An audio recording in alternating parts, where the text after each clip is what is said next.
Chinku master এলাকায় salon দেয়, এত বড় সাহস না? এই এনে সেলুন দিছে কেটা?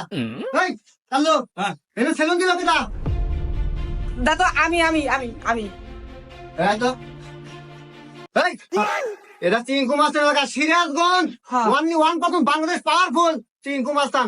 এই এলাকায় সেলুন দিতে হলে আমাকে জানাতে হবে। তুই জানালি না কেন রে? এই যে হবাই জানাইলাম এটা আমার সেলুন দাদু। এই কাল্লু, ও কি জানে না আমার কথা? আপনি কি জানেন না? ও ভাই অনেক কি কোনো সমস্যা হয়েছে? সমস্যা এখনো হয় নাই, তবে সমস্যা হবে। কি ভাই এমনিতে কোন কর্মচারী লাগবো? কর্মচারী? হ্যাঁ লাগবে। ভাই চাইলে আমাকে দুজনে গেলে কর্মচারী নেন ভাই, আমাদের অনেক দূর কাজ কাম নাই ভাই। এ খালে কে গেলি কানে এ হালার গলা কো বান্ধাও না কেমন তারি এ বন্ধু বল খারাপ দে দৌড়। ওরে আমি গেলি কে তো হারামজাদারা ডরাই গেছালাম কলজা কাপি উঠছে বেড়া।